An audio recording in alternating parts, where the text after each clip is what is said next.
एक महिला भक्त वृंदावन से बिहारी जी लेकर अपने घर आई और तभी बाहर से गोलू घर के अंदर आया और माँ से पूछता है कि माँ, यह कौन है? तो मैया ने बोला, ये भगवान है और ये ही हमारे मालिक हैं। अब तो घर में जब भी कोई नई चीज बनती तो सबसे पहले बिहारी जी को भोग लगता। पहले यह सब चीजें गोलू को सबसे पहले मिलती थीं। इससे गोलू बहुत चिढ़ने लगा और मन ही मन ठाकुर जी को कोसने लगा। एक दिन गोलू की माँ काम पर जाते समय बोली, गोलू, यमुना जी से मटके में जल भर कर लाना। जब गोलू पानी भरने के लिए जाने लगा तो जाते जाते बिहारी जी को कहने लगा, खाने के लिए तो सबसे पहले तैयार रहते हो, लेकिन काम तो मुझे ही करना पड़ता है। अगर यहाँ रहना है तो काम करो। कहकर गोलू यमुना जी से जल भरने के लिए चल पड़ा। गोलू जब यमुना जी में जल भरने लगा तो उसने देखा कि यमुना जी के अंदर बिहारी जी विराजमान हैं और कह रहे हैं, ला गोलू, घड़ा हम भर देते हैं। गोलू उनको देखकर हैरान हो गया और बोला, नहीं नहीं, मैं अपने आप भर लूंगा। लेकिन ठाकुर जी ने उसके हाथ से घड़ा ले लिया और भरकर घर ले आए। गोलू घर आकर डर रहा था कि अगर माँ को पता लगा कि मैंने ठाकुर जी से काम करवाया है तो आज मेरी पक्की पिटाई होगी।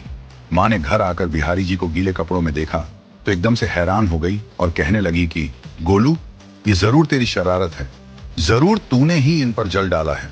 गोलू ने अपनी माँ को समझाने का बहुत प्रयास किया, लेकिन माँ ने उसको डांट कर चुप करा दिया और ठाकुर जी के भीगे हुए वस्त्रों को बदलने लगी। अगले दिन जब माँ ने गोलू को अनाज पिसवाने का काम दिया तो बिहारी जी फिर अनाज का कनस्तर ले आए और माँ को ठाकुर जी के वस्त्रों के ऊपर सूखा आटा पड़ा मिला। तो माँ ने फिर गोलू को डांटा कि तुझे पता नहीं कि ये हमारे भगवान हैं और तू भगवान के साथ शरारत करता है। आज तूने फिर इनके ऊपर आटा फेंका है। तो गोलू शपथ लेकर कहने लगा, नहीं माँ, मैंने कोई शरारत नहीं करी है। ये तो मेरे हाथ से गेहूं का कनस्तर लेकर खुद पिसवा कर आए हैं। गोलू की माँ आज बहुत गुस्सा हुई। अगले दिन फिर माँ बोली, बेटा गोलू, आज तुम्हारे बाबा बाहर गांव से वापस लौट आएंगे। बस आज का ही काम है, तुम जंगल से थोड़ी लकड़ियां ले आना। गोलू फिर डर गया, कहीं ठाकुर जी फिर मेरे पीछे ना आ जाएं। गोलू ने माँ को बोला कि मैं चला तो जाऊंगा, लेकिन बिहारी जी को समझा लो, वो मेरे पीछे ना आई। उसकी माँ हंसकर बोली, हाँ हाँ समझा दूंगी, तुम जाओ तो सही। गोलू जल्दी जल्दी लकड़ियां लेने जंगल में चला गया और माँ काम पर चली गई। लेकिन उस दिन माँ काम से जल्दी वापस आ गई और देखा बिहारी जी अपनी चौकी पर विराजमान नहीं है। वह तो एकदम से घबरा गई कि कहीं गोलू की शरारत तो नहीं। वह भागी भागी जंगल की तरफ गई। तभी उसने देखा कि गोलू के साथ एक इंसान लकड़ियों को लेकर घर आ रहा है।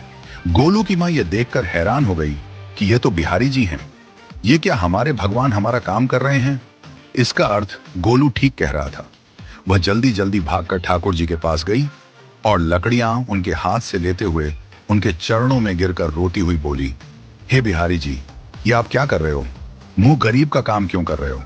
ठाकुर जी मुस्कुराते हुए बोले, हमें तो तेरे बेटे पर बहुत प्यार आता है। सब लोग हमें भगवान समझते हैं, लेकिन एक तेरा बेटा ही था जो हमको अपना मानता था। अपना मानकर वो हमें डांट भी देता था, हमारे साथ गुस्सा भी करता था, और जो हमें एक बार अपना मान लेता है तो हम उसके मान के लिए उसके ही हो जाते हैं।